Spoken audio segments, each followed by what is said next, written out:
So today I'm going to be folding on this massive paper that I already have gridded with 80 divisions, and you might notice that these divisions are not parallel to the edges of the paper. And that's because I already chose what pattern I'm going to be folding today. It's a new one in my series that uses only open hexagon and closed triangle twists, and it's named Taffy Pull. And I'm going to start by putting an open hexagon twist in the center. Like my other videos, and by the way, I've never folded this particular pattern before, although I have folded lots of patterns that are quite similar. And what I'm doing first is I'm looking for marks on the edge of the paper that tell me which grid lines go through the center. And I'm setting up my open hexagon according to those lines. But anyways, what I was saying is that this is a demonstration.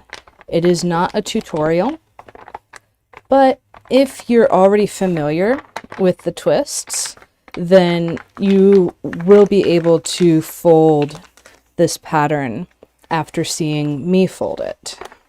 Because I will be pointing out landmarks along the way. I just won't be moving slowly, and I won't be using any pen.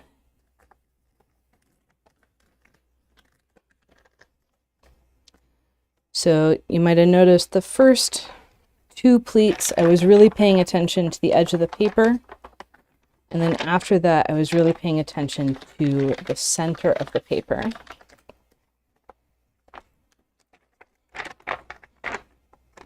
Because once I had two pleats, I was able to see where the center actually was. It didn't look like all the other grid intersections.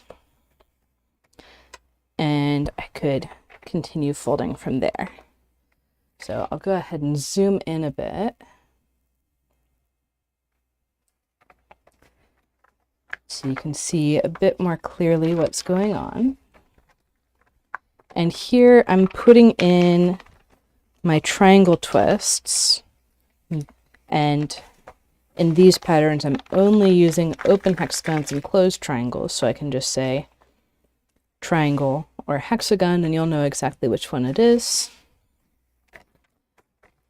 Putting in these triangle twists at tube pleat spacing.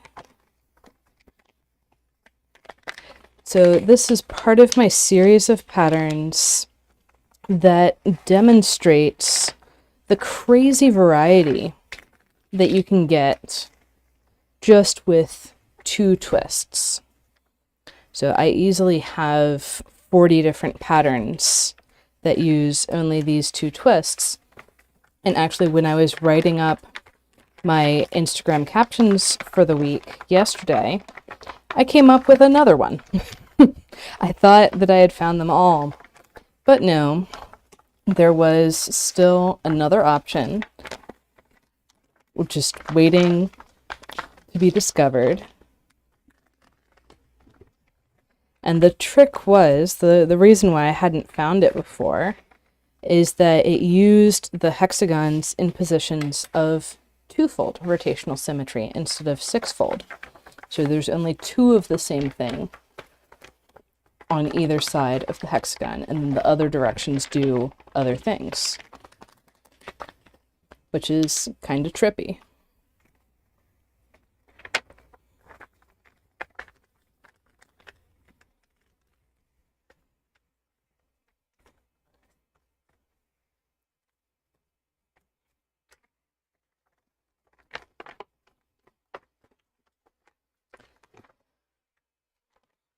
But one of the really cool things about origami tessellations is that there's functionally no end to the number of designs that you can make. And that includes using simple twists on basic tilings. And what you'll see today is I'm moving the symmetry points further apart. And that's allowing me to create a new design instead of an alternating pattern. And it'll start out looking like an alternating pattern today.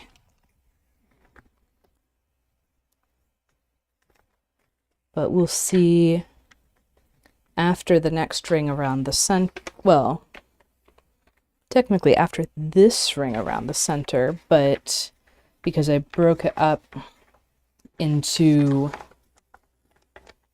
inner triangles, hexagons, then outer triangles, it's less clear what the ring is. So next up, I'm putting in more open hexagons.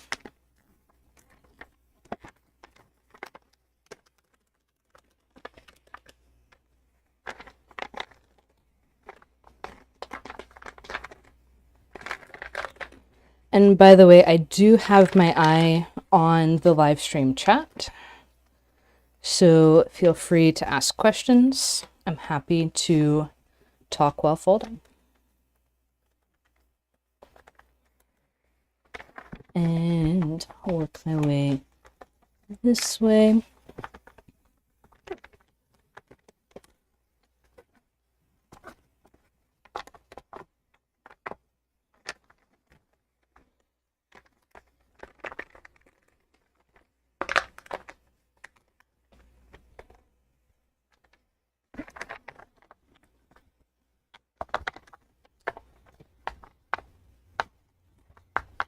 And one of the questions that I usually get about tessellations that I'm folding is how long did it take to fold the grid?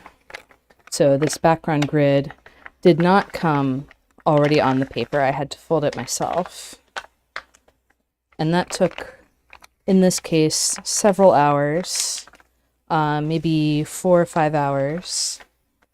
I don't do it all in one sitting, so it's kind of hard to keep track of.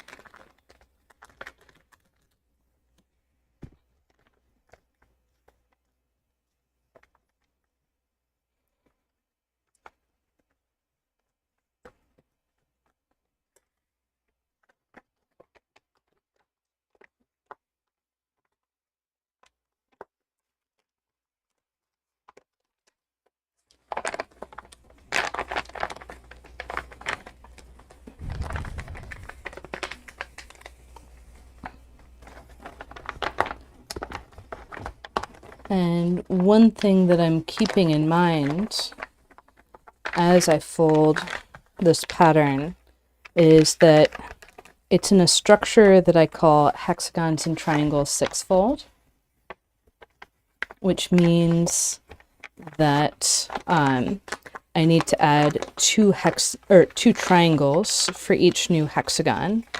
In the case of what I've been folding so far, that's a triangle closer to the center and a triangle is going to go there for each of these 6 hexagons around the center.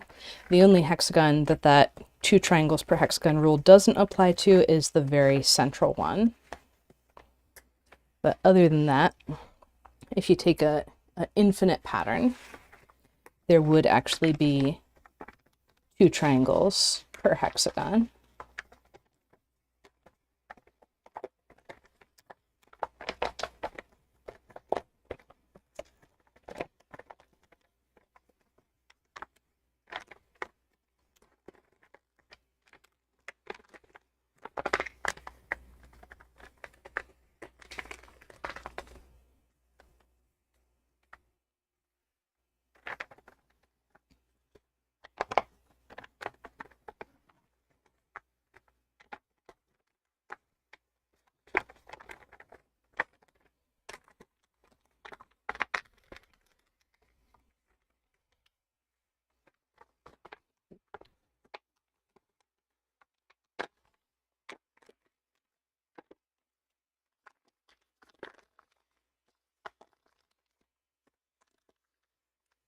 And you can see that even with this rather large paper, like the edge all the way out here, I'm still able to have one hand on top, one hand underneath, and reach everything that I need to reach.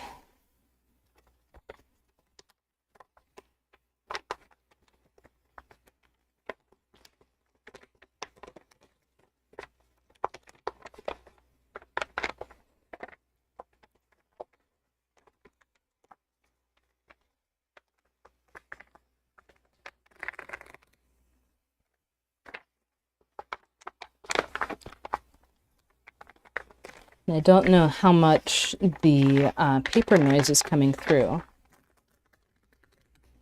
but I'm getting some very satisfying crinkling, snapping into place noises on my end.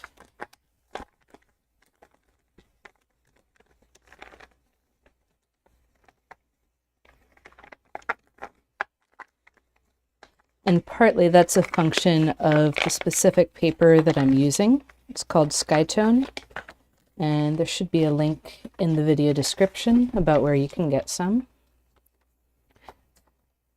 And this paper is my absolute favorite for folding origami tessellations.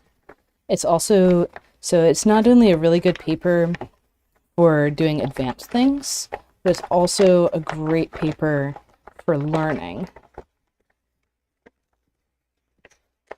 which is kind of interesting that those would both be the same paper.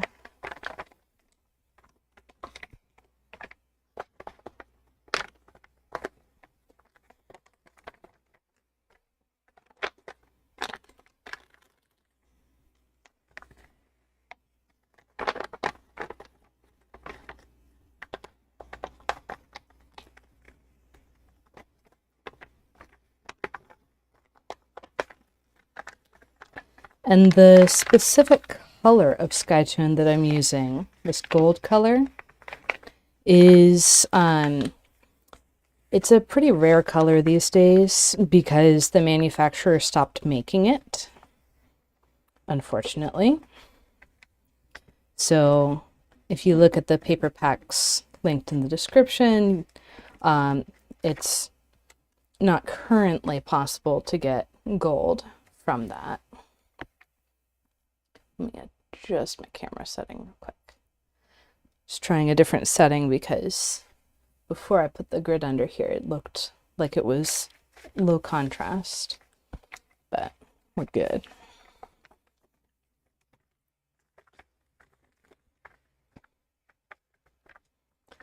And I'll go and splash all of these triangles.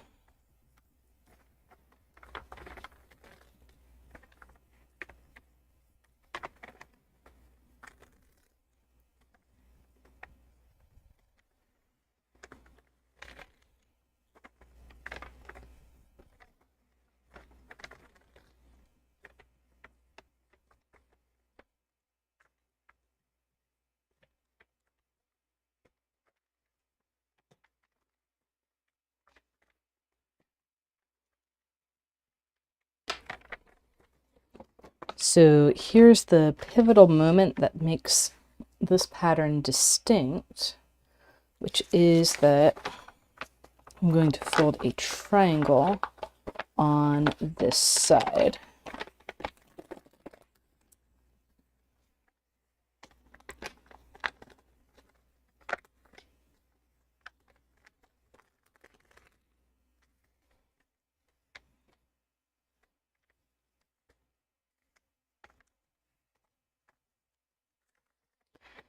And then the next hexagon on the other side.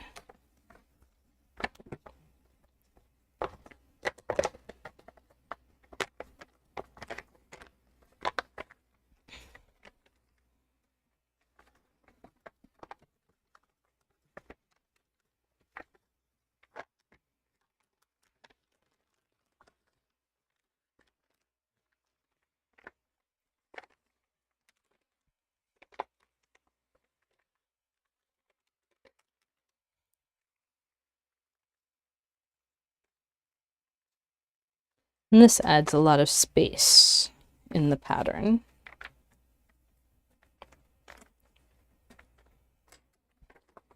And have another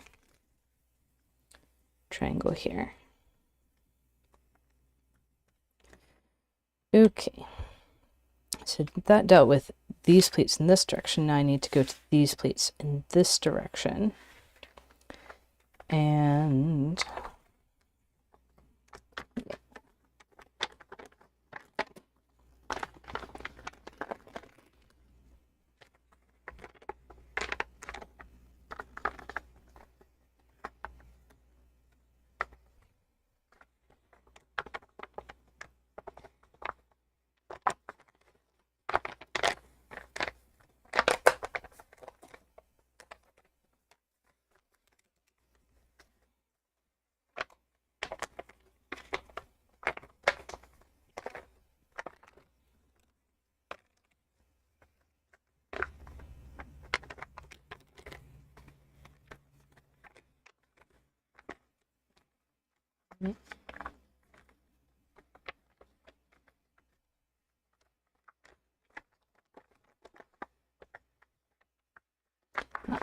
it's not a pleat anymore. That's why it didn't want to be there.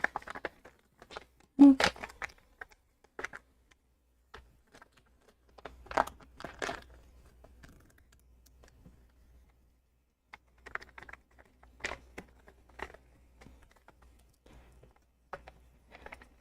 And so this is creating quite large spaces of tube pleats between these repeats. And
yeah, I love the folding noises.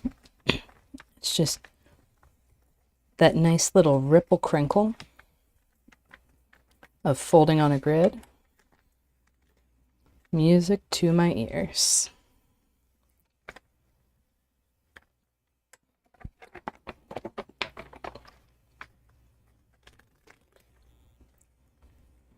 So now we can see all of the positions of symmetry in the broader pattern.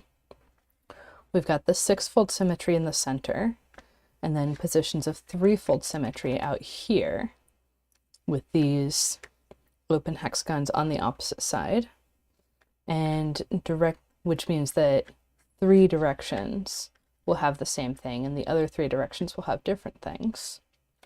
And directly between those, we have our position of 2-fold symmetry, where things in 2 directions are the same. And while I do have the crease pattern up, I haven't been looking at it since I placed this triangle. And welcome, Chris. Glad you could join us.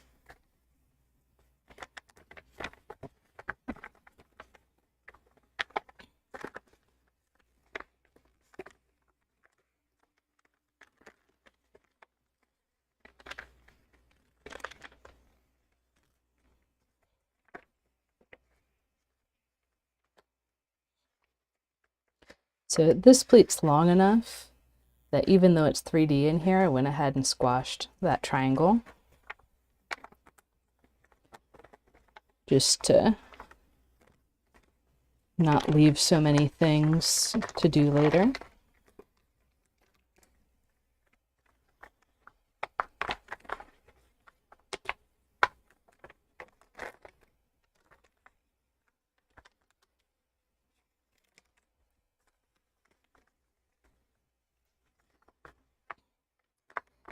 Yeah,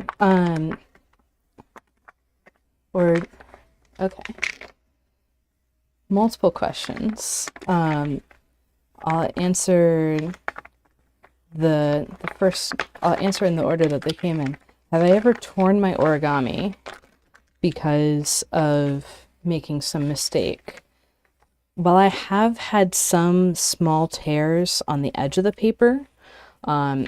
Two examples I'm thinking of recently are, and this is pretty rare for me, but I'm starting to have concerns about, like, maybe my paper is getting several years old and maybe the qualities of the paper don't last forever. But anyways, one time when I made a mistake, I was reversing the folds of the grid and I was going really fast and not paying much attention, and it ripped. And then another time I was running a pleat out to the edge and again, wasn't paying the most attention because this was in a tutorial video. I was talking through another aspect and got a small rip. But yeah, it's definitely possible, mostly at the edge of the paper. And actually, a third time was when I was starting to fold this grid, but on a different sheet of paper. I had an imprecisely cut hexagon. So then when I tried to fold the grid line through the center, the lines that I had put, or the reference points that I had put together to make that fold, weren't actually geometrically arranged so that there could be a fold between them. And I actually made a rip in the center of the paper on the first fold of the grid. Thankfully, it wasn't fold number like 200 something. But it is a possibility if your hexagon is not cut precisely and you try to act like it's cut precisely. And that was a new one for me. And then Chris, you were asking about how I know what to fold next. So for this one, I'm putting in 2 triangles for each new hexagon. And this particular hexagon that I'm putting in, I'm recognizing as one of the outer copies of the central motif. And that means that I have one twist that is close and on, or one triangle that is close and on the same side, one triangle that is far and on the same side. Like this one has all of its triangles around it, so one close and on the same side, one far and on the same side, and then the other 4 are on the back. So that's so then I took that information and said, okay,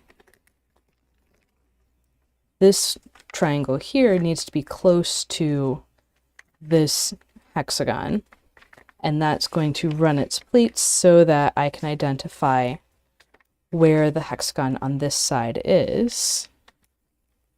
And I'm alternating in this ring around the center between these hexagons that are copies of the asymmetric position around the center and hexagons on the other side of the paper. So for this hexagon on this side of the paper, I already have a pleat overlap where that hexagon is going to go. And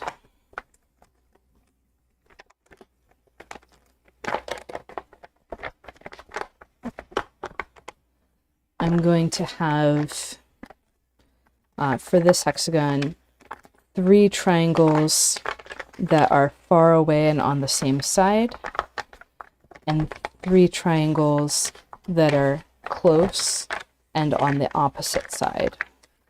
And these are going to alternate. So I already had one close and on the opposite side here, one far and on the same side here. So this one's far and on the same side, and this one's close and on the opposite side. And welcome Erlu, welcome Rin. Glad to see y'all here.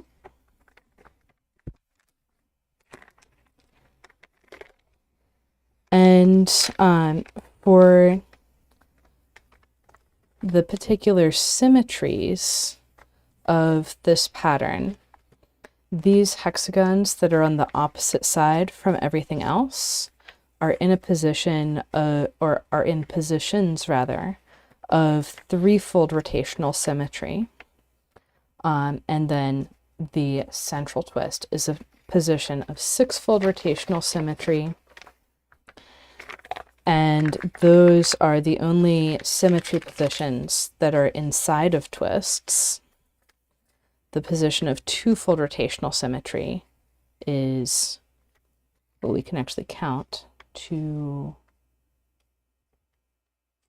is there. And so for this next one, I'm starting the new pleat. One of the things that I used to start this ring around the center was that this first pleat of the set of parallel pleats goes to a closed triangle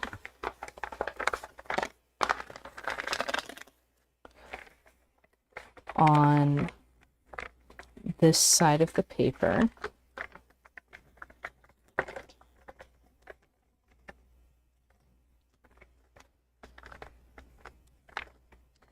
And I can go ahead and squash that, well, because I've laid things down flat as pleat overlaps, but then I'm popping up this hexagon out here, and that pleat goes to a triangle on the other side.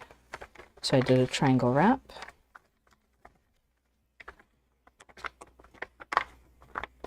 And I know it goes to a triangle on the other side because only 2 pleats from this hexagon go to triangles on the same side, and those 2 are already present. So by elimination, the rest of the pleats have to go to triangles on the other side.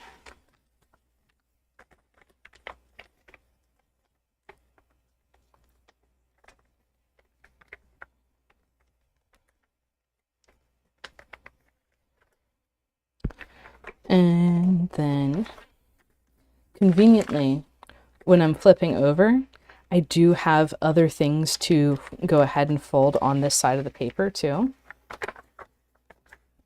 So that's nice that I'm not having to flip between each and every twist.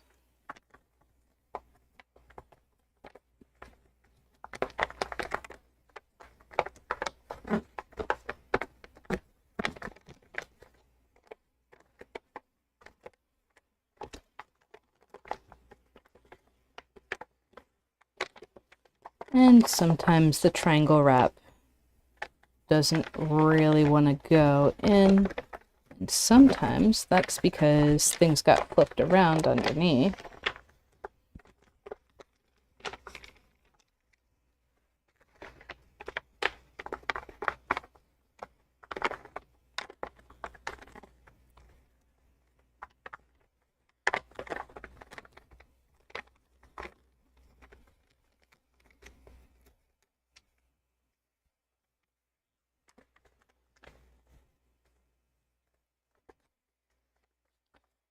And I am fast approaching the completion of this ring around the center. Got one more set of parallel pleats to go, which should give me 3 more hexagons.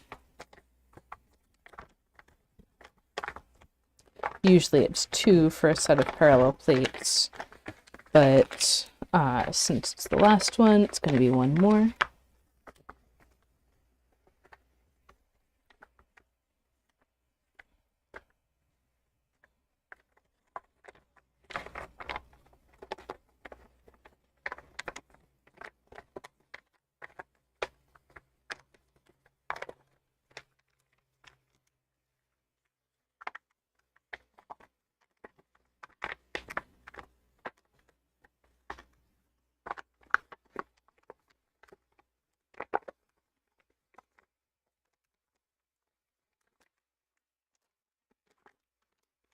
One thing that I'm being very careful of is anytime I pass a pleat through existing pleats, I'm making sure that the existing pleats are fully folded flat before I put my new twist or my new pleat through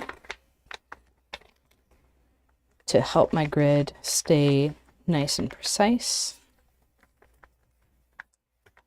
and not accumulate extra wear on the paper.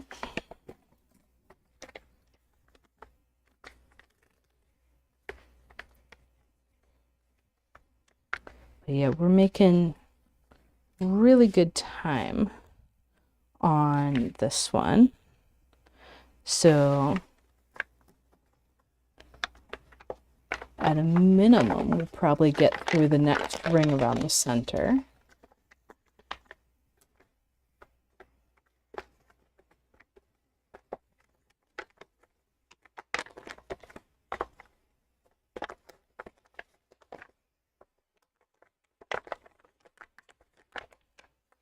And I don't remember precisely how many rings around the center I had planned for this pattern, but there will be a nice pleated border at the end.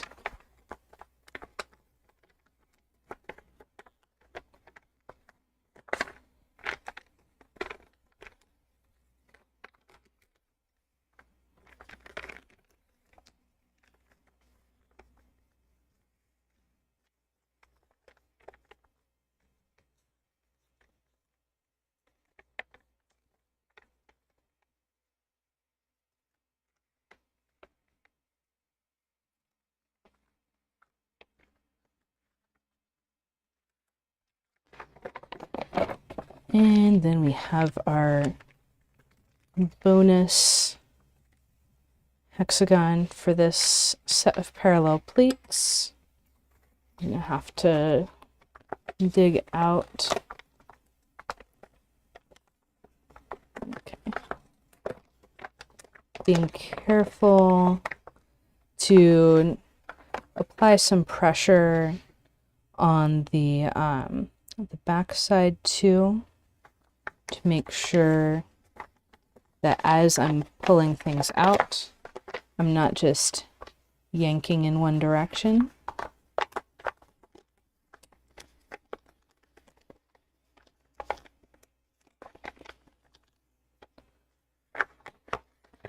I always want to have boundaries when I'm pulling on the paper, and then I'm not undoing things while I'm putting other things in place. Okay.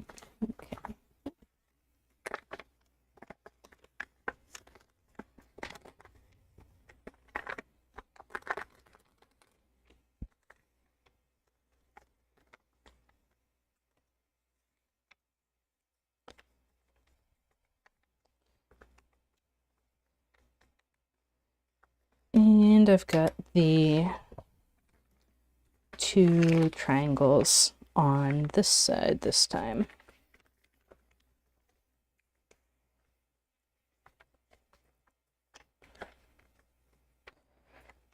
So then Next one, well, we're gonna have a lot of tube pleats because we always have tube pleats here. And I've got these pleats in the set of parallel pleats, so these are exactly the same as the other sets of parallel pleats, so I don't need to worry about anything else. I'll just look at these, and I think I can still keep going around that way. So my first 3 pleats are these. It's going to have triangle, hexagon, triangle, and this triangle is going to be on this side of the paper because this is a position of 3-fold rotational symmetry.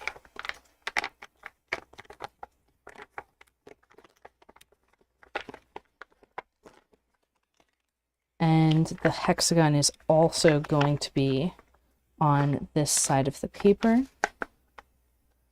Lay that triangle down flat. And the triangle on the other side will be on the opposite side of the paper.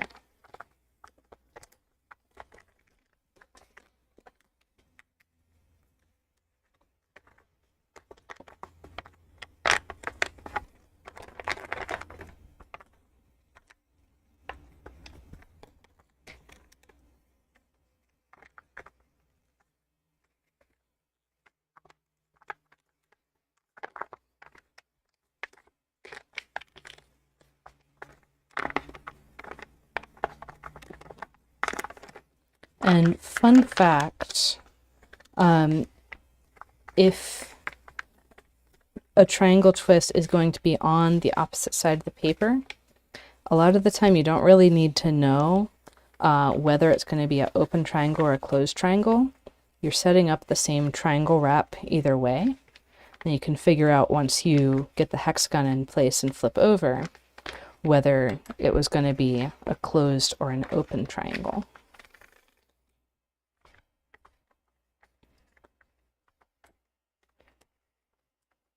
Now we have pleat overlaps up in here. And I'm going to flip back to this side because that hexagon is also going to be on this same side.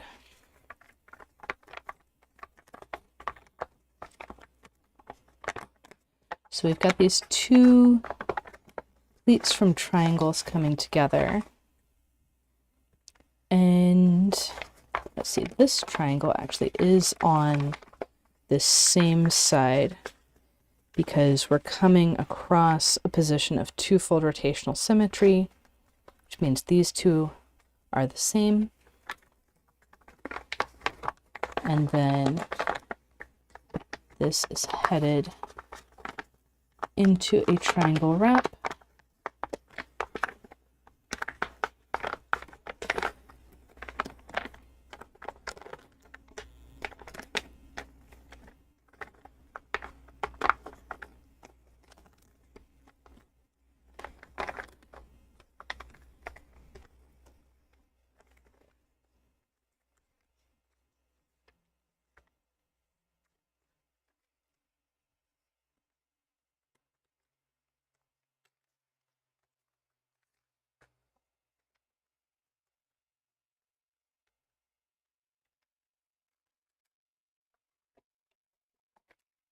And now we're headed into a repeat of the central hexagon. Because as we round the corner, we see slightly different things. So I'm going to set up the 2 triangles that I need first while I'm over here.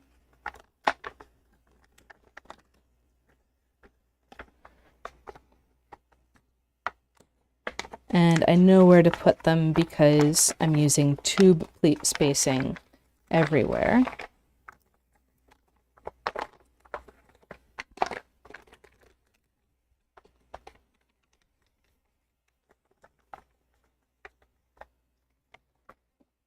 And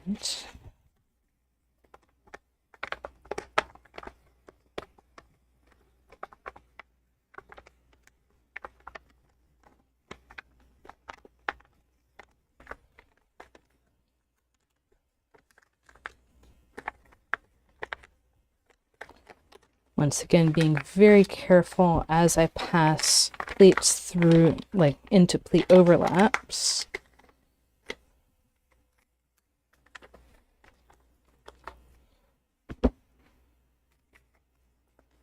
You might be wondering, how is this a repeat of the center when we don't have a hexagon here? And the answer is we're going to get a hexagon there really soon.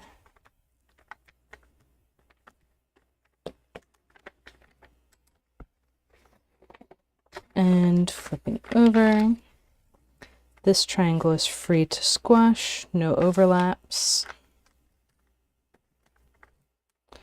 And this one would really bind up the pleat if I just flip this pleat over and squash. Like, this pleat would get really locked up. So I'm going to go in and rearrange a little bit. So that is now a compound wrap.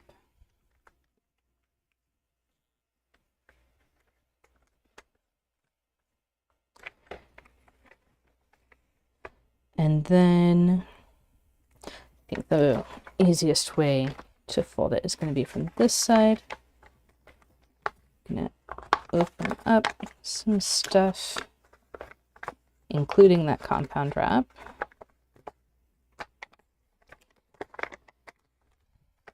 Put in a new triangle wrap there, and then this one becomes a three-way intersection because the triangle's on this side.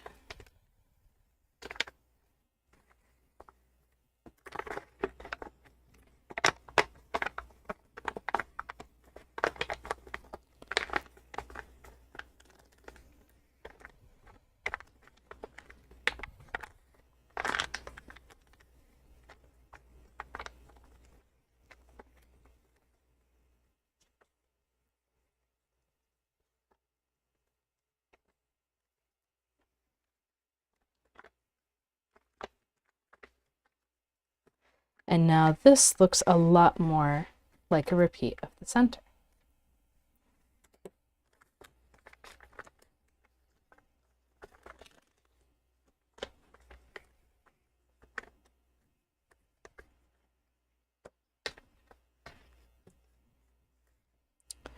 So now got the overlap. Going to pop that open. It's going to send over to another triangle twist on the same side, because like I mentioned before, we've got that position of twofold symmetry.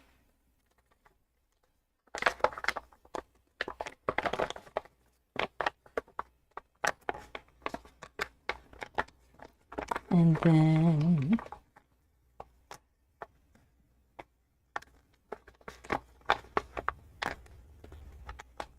let's see if I can get both of these pleats to show up at once.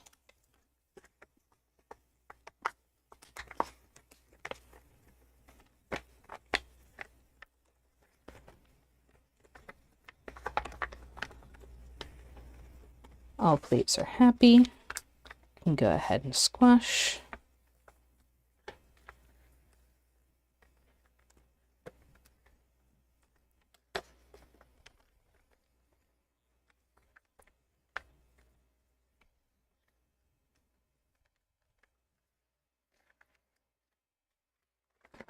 And flipping over,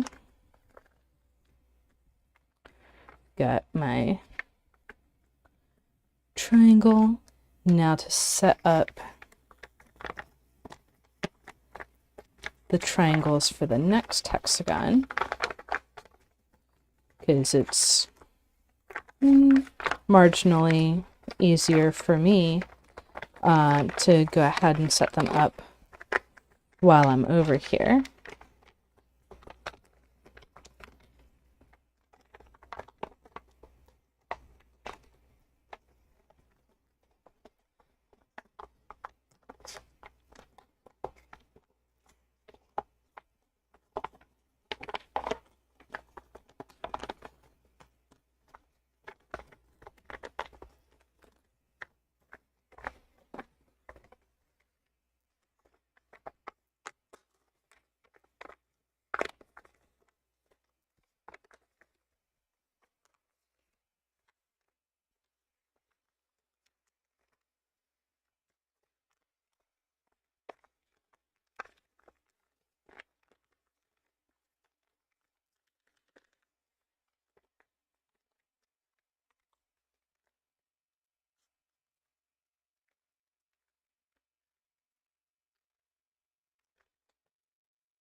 And flip.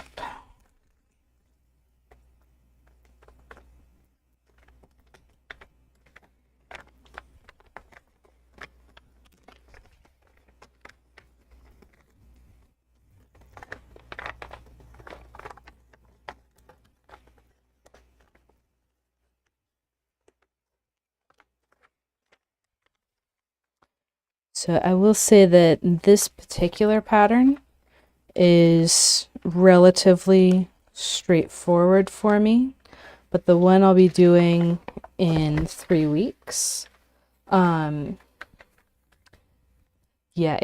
exactly, Chris. I'm setting up the reps preemptively from the other side. The pattern I'll be folding in a couple weeks is going to be much more challenging. It's a variation on a pattern that's already challenging, and then the variation part is doing it with mixed depth twists. So that'll be fun. Probably won't make nearly as much progress as I am today on that pattern.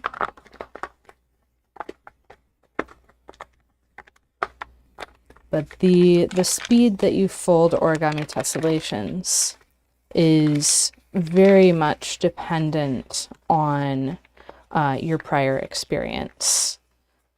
It's not something where it's like, oh, Madonna folded this in an hour, therefore I should be able to fold this in an hour. That is not realistic. Unless you have also folded 1,000 origami tessellations. And I do mean that literally. If you count everything that I've ever folded, I think you get to 1,000 pretty easy.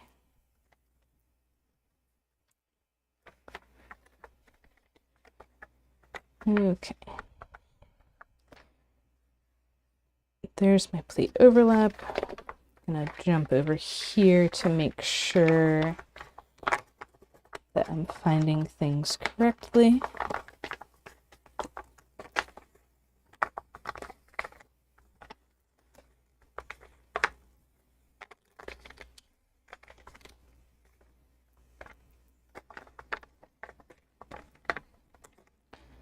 And you'll notice that as I'm working my way around, it's taking longer for each new ring around the center. That's because there's more to do. The first ring around the center had 6 hexagons, the second had 12, this one has 18, and so,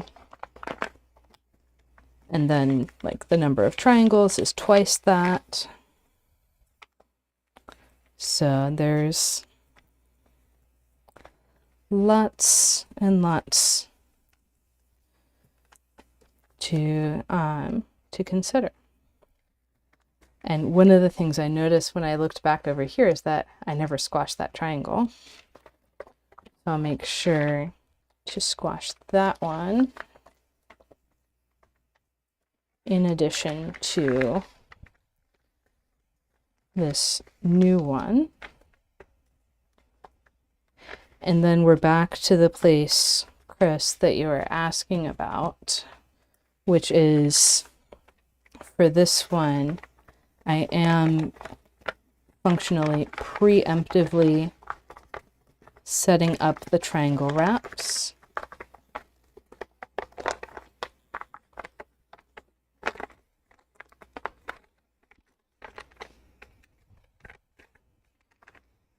Because it's a little easier to pinch them into place from here.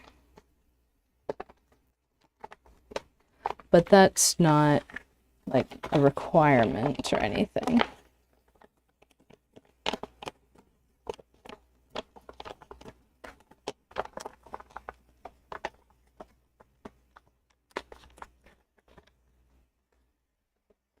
So now I have 3 pleats going into my hexagon. And then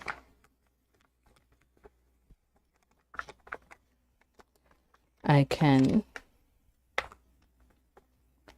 fold the rest.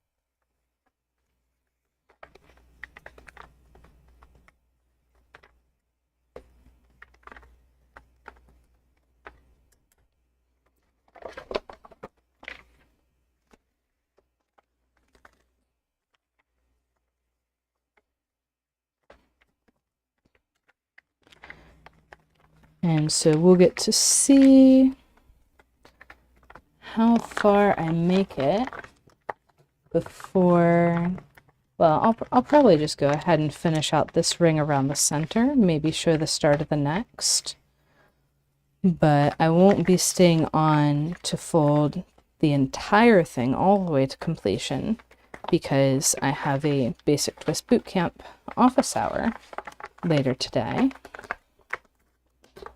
And that office hour is where the students in my Basic Twist Bootcamp course can come and ask me questions and like show me things that they've folded and ask for specific tactics to get out of any difficult spots that they might have run into, or techniques for avoiding those difficult spots in the first place. And we often do a tutorial if someone needs help learning to fold a new pattern. So the Basic Twist Bootcamp course, if you go to my website, either gatheringfolds.com or training.gatheringfolds.com, you'll see in the announcement bar right at the top of the page that there is currently a special promotion for Basic Twist Bootcamp where you can get $50 off, and that is a promotion that'll go through it'll go for another 2 weeks at the time that I'm speaking through March 17th. So I encourage anyone who wants to learn to fold patterns at least this level of complexity to check out Basic Twist Bootcamp.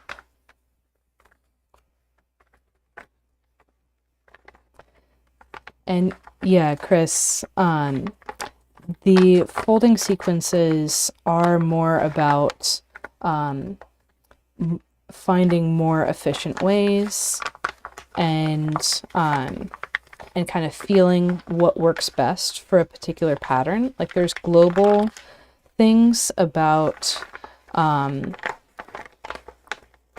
in 2 triangles for each new hexagon in patterns in this tiling. But then the specifics of, oh, I'm going to do that from the front or from the back, or I'm going to start setting up the triangles first or the hexagon first, that's all matters of convenience and efficiency.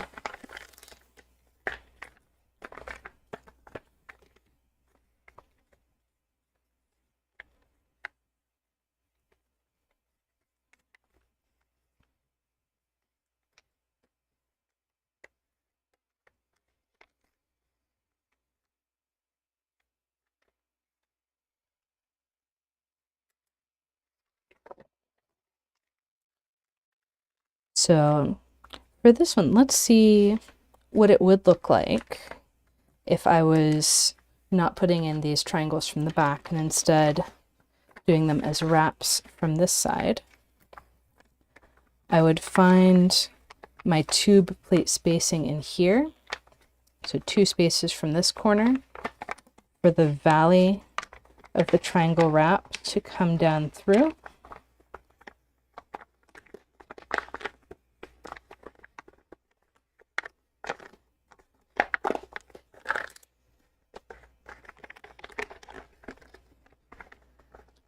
And then on this side, as that pleat comes in, I can put in the new triangle wrap. So it's really a matter of personal preference. These are both pretty smooth for me. But if one was easier for you, then you could pick whatever one works better.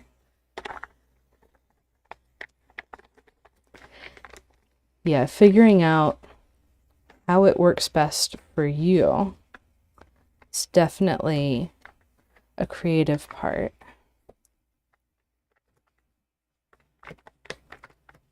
If we're all folding the same pattern, we'll all end up with the same geometry, but the precise sequence that's used doesn't have to be the same for everybody within certain parameters. Like the way that I try to fold things minimizes the number of pleat overlaps at a time, and also minimizes the length of time that any particular pleat overlap has to be in place. And that, I think, works out to making the patterns easier to fold.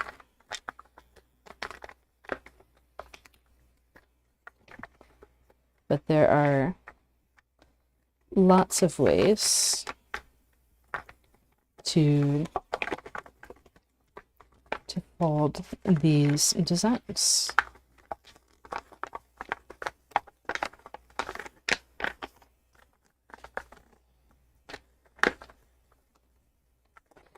Yeah, exactly. The tiling breaks, so let's see how to explain while folding. There's lots of visuals I could use for the tiling breaks. I know Chris has seen them because she's one of my students in Basic Twist Bootcamp, and we've talked about this in office hours. So the tiling break I consider as a constraint of these are the particular twists that I want to get folded in this ring around the center, and then the particular order, and whether I work my way around clockwise or counterclockwise is more dependent on the individual pattern. So there's, like, within the tiling break is where I see the most room for creativity in how the tessellation comes together.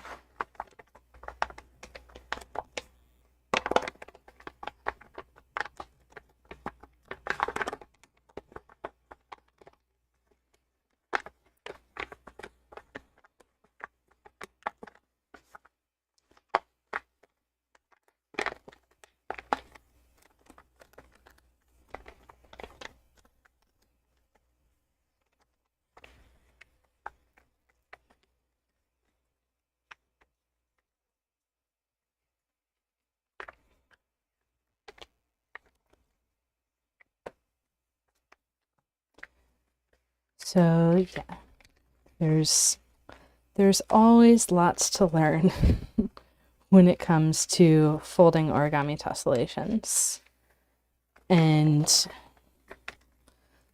different structures are going to have slightly different, like, sets of quote-unquote rules, but there's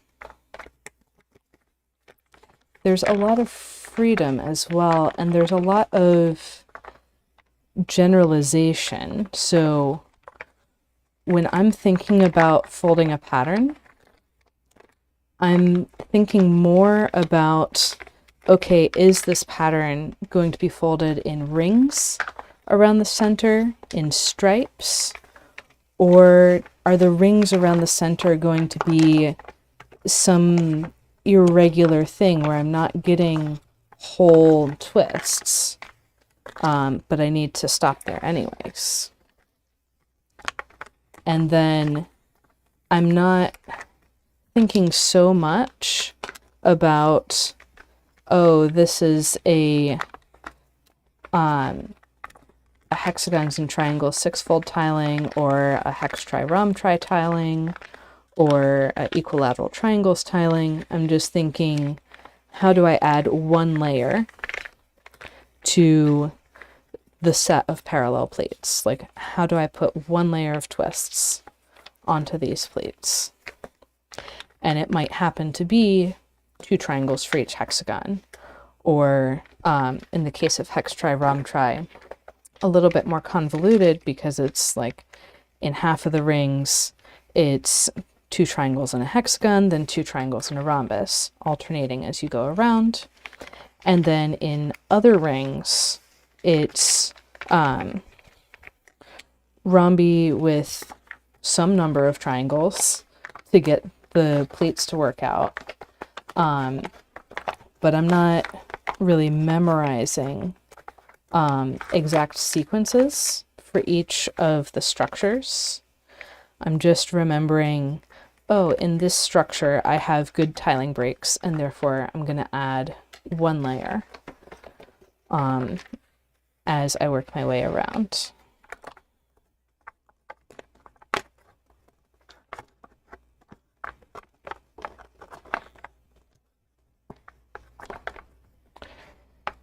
So there comes a point when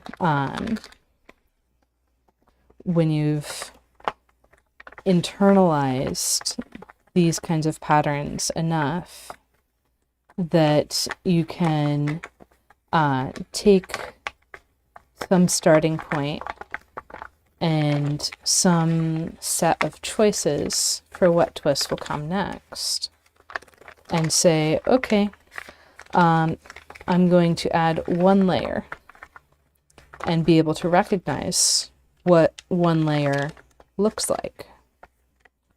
Because that's the big thing, is actually recognizing when you've completed a layer and when to move on.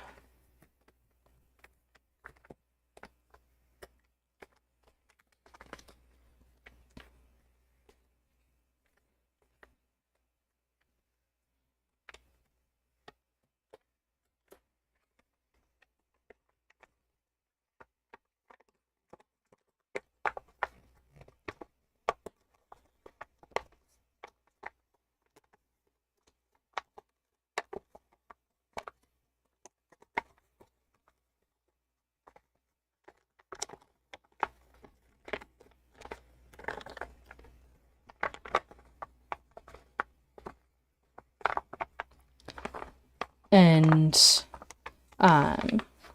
with folding these hexagon and triangle patterns, there are some additional things that I've picked up through the years of folding them. Like whenever you add in the next hexagon with 2 triangles, you're going to be working with 3 pleats. And so that's how many pleats you need to open up in order to rearrange things. And you're never going to open more than that number of pleats. So there are some additional little tricks that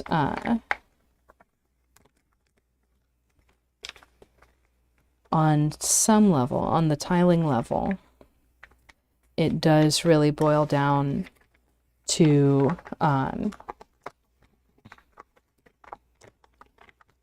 adding one layer to the set of parallel pleats, and then you can have various strategies for making that happen. And here you can see I'm actually forming the whole hexagon twist from the back side because I've folded so many patterns with triangle twists on one side and hexagon twists on the other that I can recognize this hexagon twist from either side of the paper and get it into position.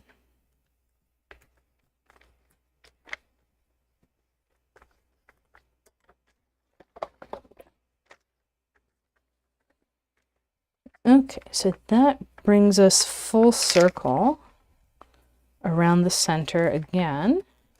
We're going to have, I think, just one more ring around the center in this pattern. Start out over here.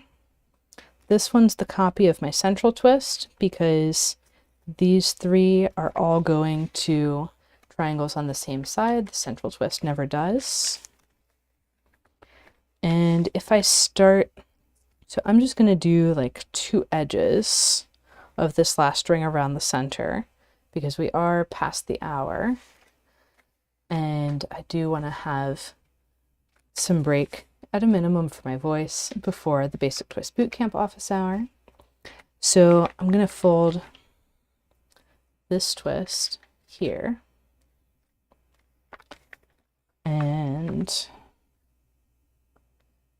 that is going to mean I have a triangle wrap there.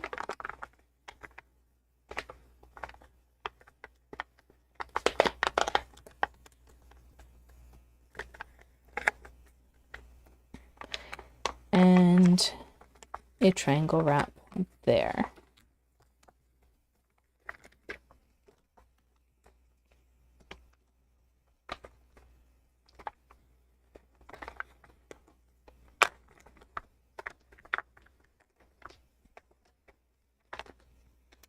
One thing that I'm noticing with this particular pattern and paper is that the triangle wraps are going in really easily. That might actually be the easier side to work from for now.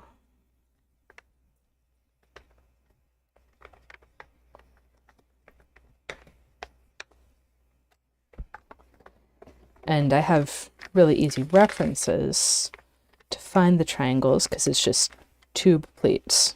Everything is tube pleats. Even all of this craziness is tube pleats. And then that's going to feed into a hexagon on this side.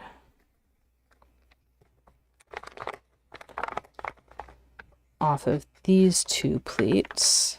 That triangle is going to be on the other side.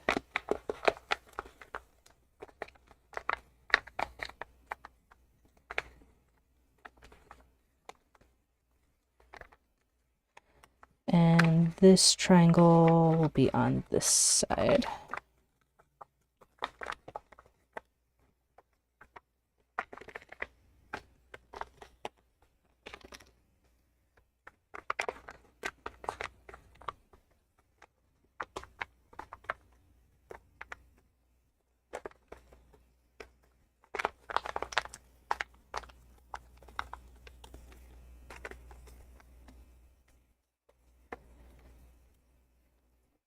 And I'm figuring this out partly because I can see that this was the central twist. That means this is an outside twist.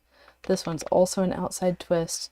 So those are going to go to the 3-fold symmetry position. I can also see that it's like if we consider the spacing and what's around this twist, it's time for another of these. And while I'm here, I'll put in a compound wrap there and squash. And Flipping over, I still need this triangle here. And then on to the next. This is another hexagon around the central twist, and I do get my third triangle on this side around my threefold symmetry hexagon. I was going to be sad if I reached a stopping point and I didn't have all three of those.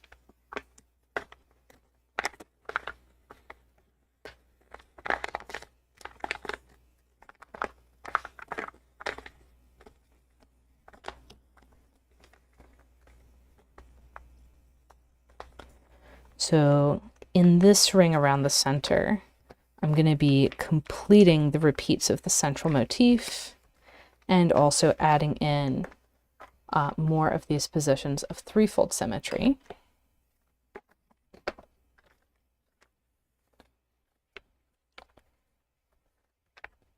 And like I said a moment ago, those wraps were working really well. So I'm just going to do these twists from this side.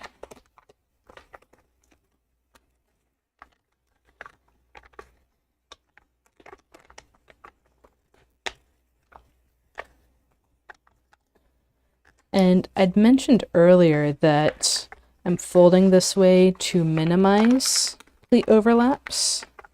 That does not mean that there won't be a lot of pleat overlaps. Like here I have 1, 2, 3, 4, 5, 6 overlaps on this pleat.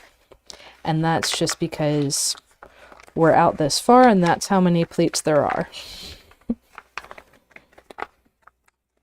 No way to get around that.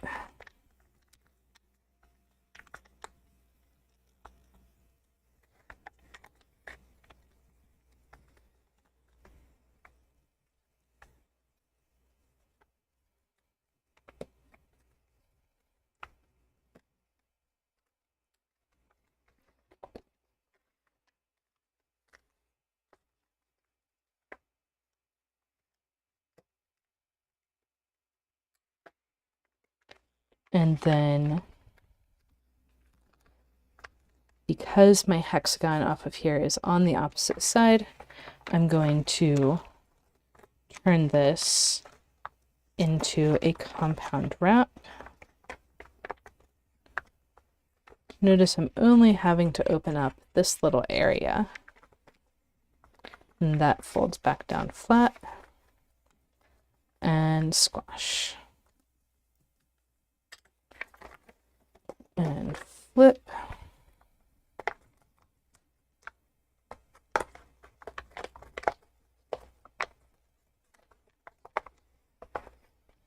And I can get this pleat out of the way,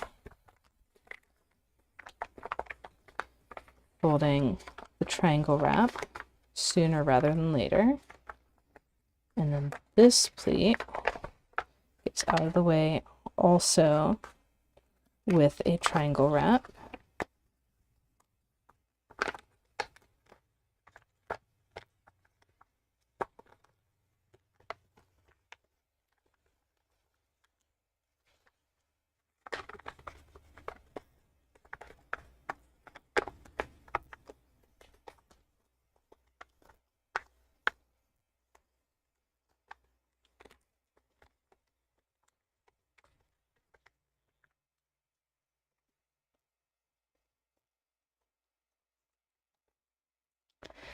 And you'll notice that I actually have 2 pleats going through all of these overlaps.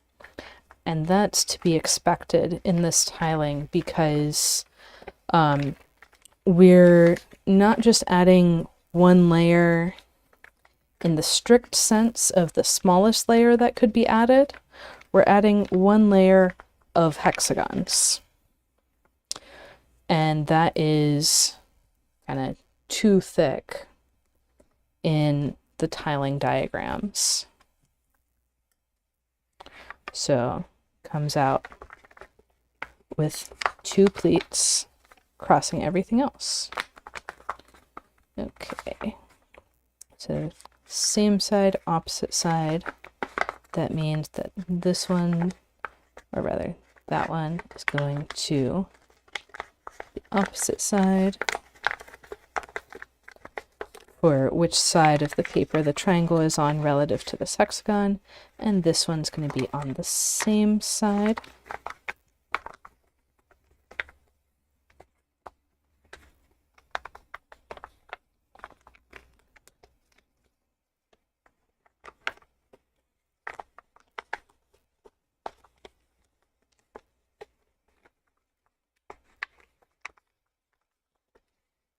And now the 2 pleats passing through the existing pleats are further apart, but there's still 2 of them.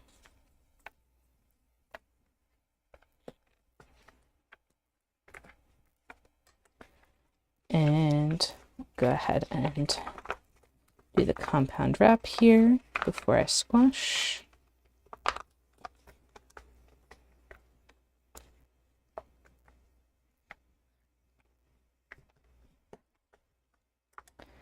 And flipping over, squash the triangle.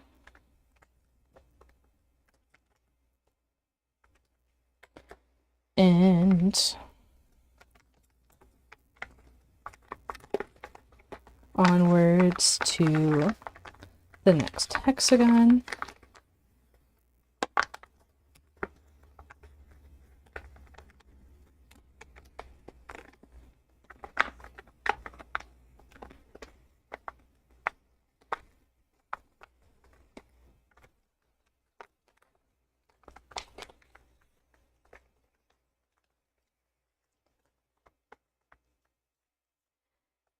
And here the triangle that's next to a copy of the central hexagon is on the opposite side, and the triangle next to the hexagon on the opposite side is on this side.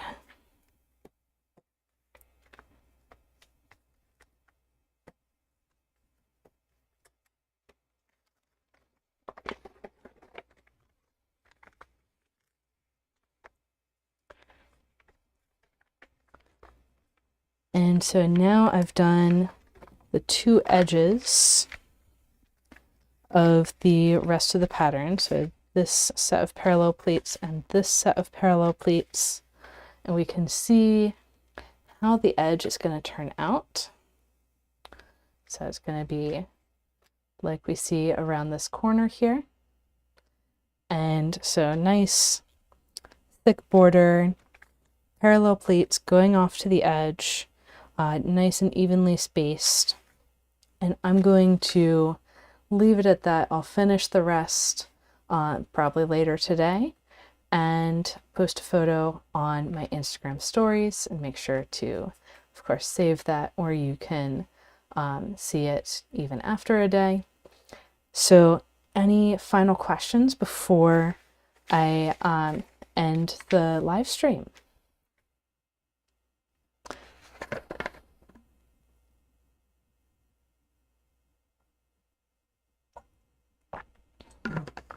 This has been really remarkable progress in 80 minutes.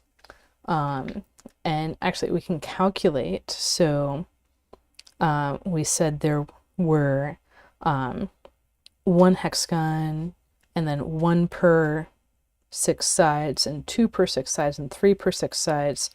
And then I did 2 edges of 4 per 6 sides, plus 2 triangles per hexagon. So we've got, well, really it was 3 and then 4. We've got 1, 2, 3, 6 times 6 is 36, 37 for the center, and another 7 for the outside is 44. And all but one of those had 2 triangles. So 44, so 43 times 2 is going to be 86 plus 44 is 130. 130 twists in 80 minutes. Not bad. Yeah, Chris, I'm glad you enjoyed the discussion and the size. This hexagon is very close to 25 inches from edge to opposite edge. Of course, right now it's significantly shrunk because of all the folding, but it is, so the standard size of Skytone sheets that I offer, the 19 by 12.5, if you take 4 of those together before they get cut into 19 by 12.5 inches, this is the biggest hexagon, more or less, that can be cut from that size. So quite large. All right, y'all. Thanks for hanging out with me today, and happy folding.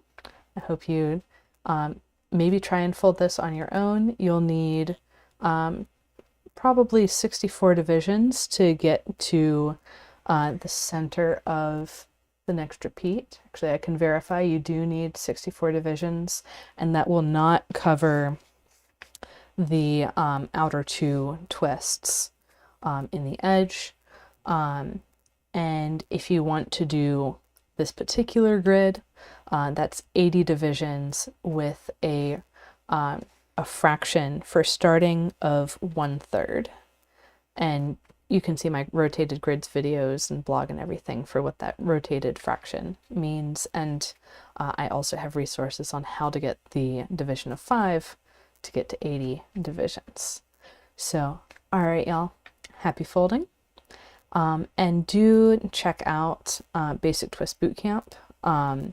It does cover like the hexagon and the open hexagon, the closed triangle, a bunch of other basic twists. And between the 10 lessons, the 2 years worth of recordings of monthly office hours and the ongoing monthly office hours, there's really a ton to learn in that course. So happy folding, everyone, and see you